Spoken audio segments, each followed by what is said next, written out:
Joining me now to react to a wonderful night last night, a wonderful day today, is my friend, journalist, host of the Megyn Kelly Show, which of course can be found on Sirius YouTube. Go to her YouTube channel and subscribe, youtube.com/Megyn Kelly. Megyn, that was a good night. I'm a little sleepy because I couldn't stop hate watching CNN and MSNBC all night. It was so delicious. This is the moment we've been waiting for, where he wins. And now, not only do we get to watch her concede and all the leftists come to grips with the reality of what the country actually values and wants and doesn't want, but now we're going to go into the next phase, which is going to be even more fun, where the vicious hit pieces are going to start to come out, going deep into how this fell apart, what a nightmare she was behind the scenes, blaming Biden, blaming her, this like that. It always happens, and I can't wait to read every word.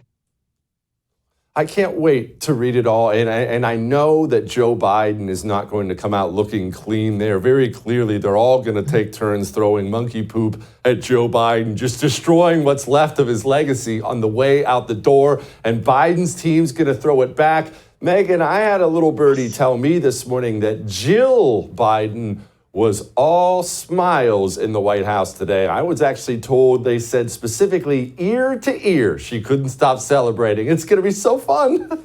Who could believe? I know. Well, you saw her in her full red suit yesterday when she went out to vote. That seemed a little coincidental. And I'm sure she was rooting against Kamala Harris. They feel like she betrayed him, and she did, let's face it. And look, she betrayed the American people. She kept the secret of his mental acuity, how it was gone, just as fervently as anybody. Maybe a little less so than Joe Scarborough. He was number one. But Kamala Harris was right up there. And so, she was culpable in that whole thing. And I think the American public did not forget that. I don't think it was her number one problem yesterday. I think really, I got to be honest, I'm not trying to be mean. It was her stupidity. It was the fact that they understood she was an absolute moron who should be nowhere near the presidency.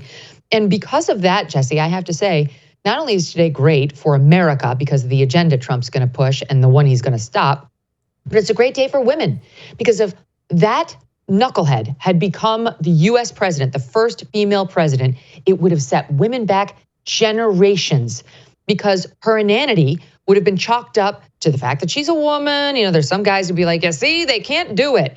The first female president needs to be a Margaret Thatcher type whose intelligence and strength is beyond reproach. Megyn, is there something you'd like to announce here for the 2028 run right here? Well, look, I'm just asking. Megyn, you brought it up. I'm just asking. Is there something that you would like to tell us all? I am far too happy and healthy a person to ever run for president.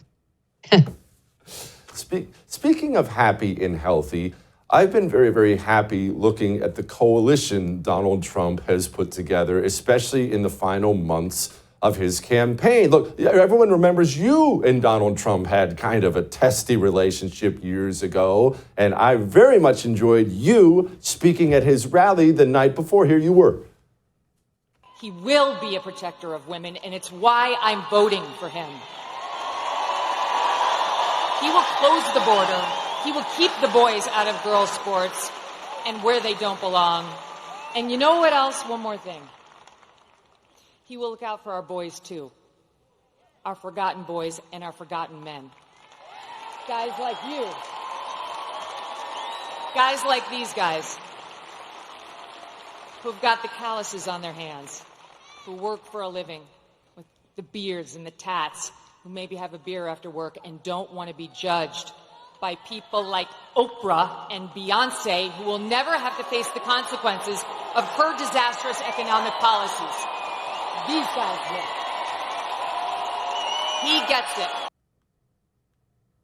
Love that message to men. Megyn, what do you make of this coalition Donald Trump's talking about? Thomas Massey, RFK Jr. getting involved with the FDA. He had the Megyn Kelly speaking at his rally. How did he do this?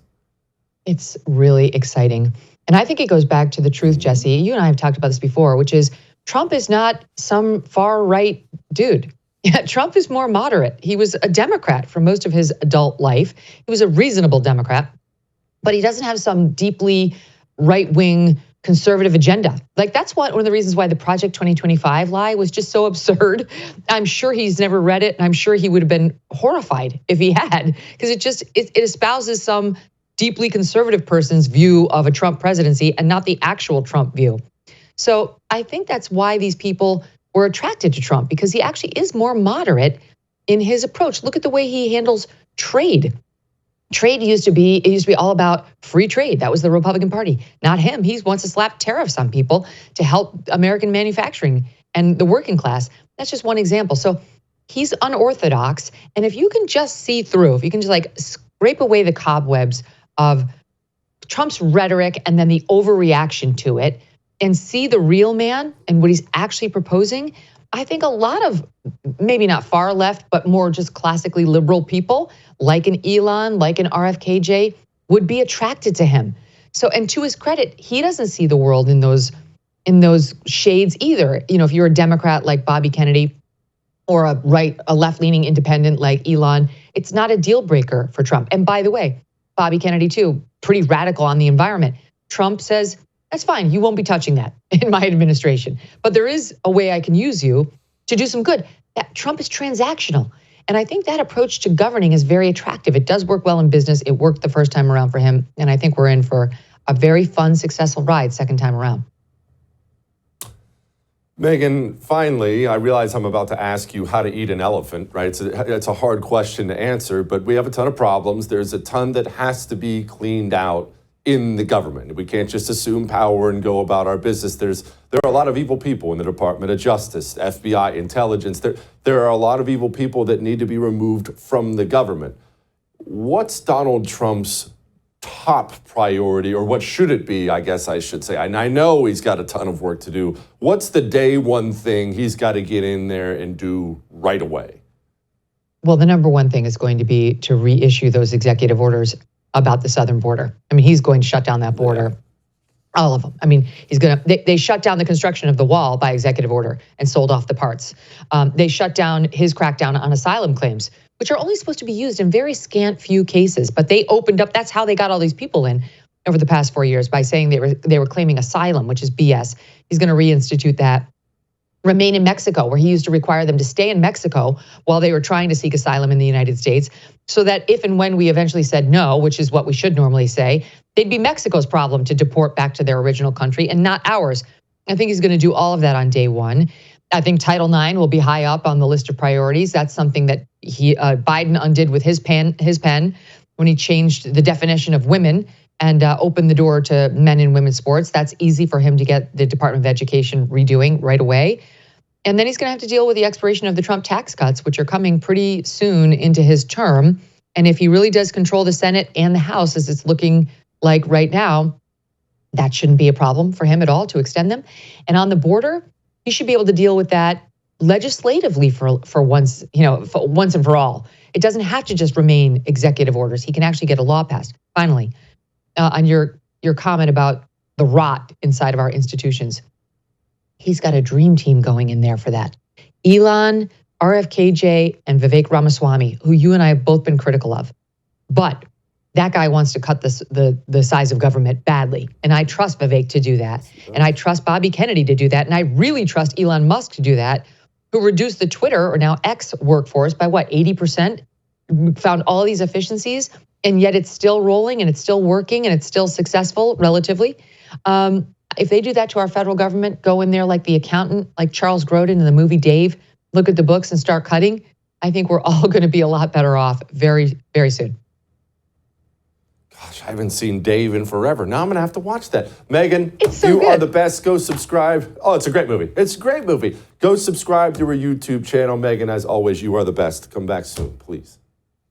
She's awesome. I would thank you for coming to my YouTube channel, but I know how brilliant it is, and I know you love it here. So subscribe and watch. We're going to start really ramping things up and putting some funny stuff, some interesting stuff out there, some collaborations. Either way, my YouTube channel is officially the place to be. So stick around.